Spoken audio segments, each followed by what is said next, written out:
एक बार एक स्टूडेंट अपने किसी टीचर से पूछता है कि सर मोटिवेशन और डिसिप्लिन में क्या अंतर होता है। तो टीचर मुस्कुराते हुए जवाब देता है कि बेटा जो मैं तुम्हें बताऊंगा बड़े ध्यान से सुनना। तो टीचर बताता है कि दो दोस्त होते हैं, रोहित और राघव। दोनों में शर्त लगती है कि हम दोनों में से ज़्यादा बढ़िया बॉडी कौन बना पाएगा, ज़्यादा मसल्स गेन कौन कर पाएगा, ये वगैरह वगैरह। तो दोनों कहते हैं कि अपन 2 महीने तक रेगुलर वर्कआउट करेंगे और जिसकी ज़्यादा बढ़िया बॉडी बनेगी वो शर्त जीत जाएगा। अब चालू होता है डे 1। रोहित सुबह जल्दी उठ के 5 किलोमीटर दौड़ने चल जाता है और फिर घर पे आके एक्सरसाइज करता है और दिन भर में प्रोटीन वगैरह लेता है, ये सब कुछ। अब डे 2 का भी उसका सेम रूटीन रहता है कि वो सुबह जल्दी उठता है, शाम को प्रोटीन वगैरह लेता है, सब कुछ। अब तीसरे दिन आ जाता है संडे। अब संडे को रोहित क्या करता है कि यार आज संडे है, आज छोड़ देते हैं। अब मंडे को सुबह उठता है तो उसका एक दिन का गैप उसको आलस में बदल देता है कि यार मंडे एक दिन और गैप कर लेते हैं, क्या फ़र्क पड़ता है, ट्यूसडे को चलेंगे।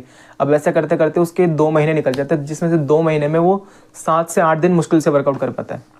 वहीं राघव, उसने ये दृढ़ निश्चय कर लिया था अपने मन में कि दिन में 1 घंटा तो एक्सरसाइज करनी है, चाहे कुछ भी हो जाए।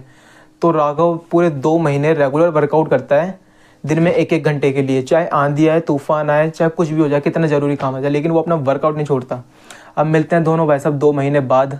2 महीने के बाद देखते हैं कि राघव की बॉडी जो एकदम बढ़िया स्लिम ट्रिम मसल्स वाली हो चुकी है, वहीं रोहित वैसा का वैसा है। तो टीचर बड़े प्यार से कहता है कि बेटा यही डिफरेंस होता है एक मोटिवेशन और डिसिप्लिन में। मोटिवेशन आपका मूड पर डिपेंड रहता है। अगर मूड आपका बढ़िया है तो मोटिवेशन एकदम चरम सीमा पे होगा। वहीं अगर आपका मूड नहीं है या फिर कोई ज़रूरी काम आ गया तो आप उस काम को प्रायोरिटी नहीं देते। वहीं अगर आपने डिसिप्लिन कर रखा है या फिर कंसिस्टेंसी के साथ आप काम कर रहे हैं और आपने मन में सोच रखा है चाहे कितना ज़रूरी काम आ जाए, मैं ये काम करूँगा ही करूँगा, चाहे 20% करूँ, 40% करूँ या 30% करूँ, बट करूँगा ज़रूर, तो उसका रिजल्ट एंड में पॉजिटिव ही आता है।